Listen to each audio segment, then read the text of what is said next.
At least 28 people have died in a major passenger jet crash at Muan International Airport in South Korea. Breaking news from South Korea, with a number of people killed in a plane crash. Plane crash in South Korea, which is definitely South Korea. A plane has crashed on landing at an airport.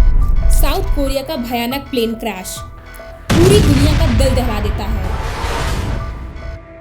29 दिसंबर 2024 जेजू airline की flight 7C2216 Bangkok से take off करती है।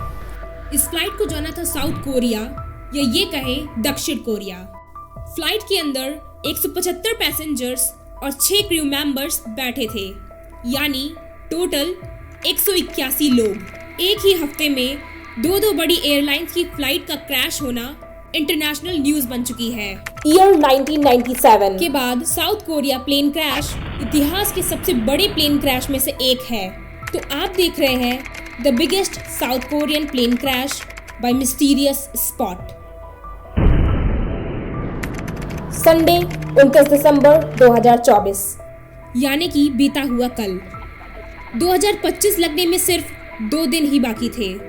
उन 181 लोगों ने new year के लिए न जाने क्या क्या प्लान्स बना रखे होंगे। अचानक कैसे वो जल के राख हो जाते हैं। फ्लाइट 7C2216 बैंकॉक से साउथ कोरिया वापस आ रही थी, लेकिन आखिर ऐसा क्या होता है कि अचानक फ्लाइट को मुआन में इमरजेंसी लैंडिंग करनी पड़ी। मुआन साउथ कोरिया की कैपिटल सेओल से 288 किलोमीटर दूर है। अचानक लैंडिंग के समय प्लेन रनवे से फिसलता चला गया और बाउंड्री वॉल से टकरा के बहुत बुरी तरह से ब्लास्ट हो गया था। प्लेन से आग की लपटें और काले धुएं का घना गुब्बार नजर आ रहा था। आग इतनी भीषण थी कि पूरा प्लेन जलकर राख हो चुका था और सिर्फ पिछले हिस्से का थोड़ा सा टुकड़ा ही बचा था।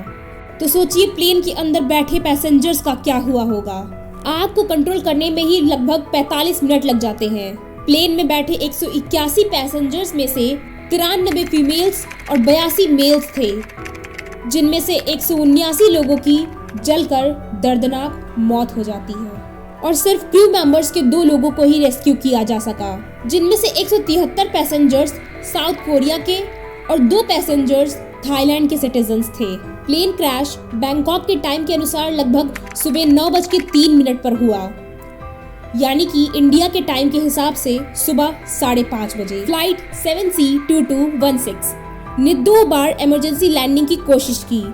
फ्लाइट में बैठे पायलट ने इस प्रॉब्लम का अंदाजा लगा लिया था, इसलिए उन्होंने पहली बार इमरजेंसी लैंडिंग में असफल होने के बाद प्लेन को वापस हवा में राउंड्स लगवाए और फिर दूसरी बार रनवे पर इमरजेंसी लैंड किया, लेकिन प्रॉब्लम ठीक नहीं हुई और प्लेन फास्ट स्पीड से रनवे से फिसलता चला गया।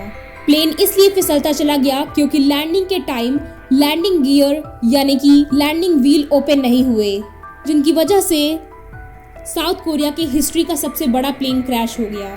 प्री इन्वेस्टिगेशन के अकॉर्डिंग जब प्लेन बैंकॉक से साउथ कोरिया ट्रेवल कर रहा था, तब ट्रैवलिंग के टाइम प्लेन चिड़ियों के झुंड से टकरा गया था, जिसकी वजह से प्लेन के लैंडिंग गियर में खराबी आ गई थी। एयरपोर्ट कंट्रोल टावर ने वार्निंग सेंड की, प्लेन को बर्ड स्ट्राइक की वजह से दूसरे एरिया में ही लैंड करना पड़ेगा और फ्लाइट को उड़ा रहे पायलट्स ने भी क्रैश के पहले इमरजेंसी सिग्नल भेजे थे।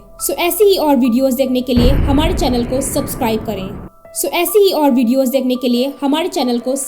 करें।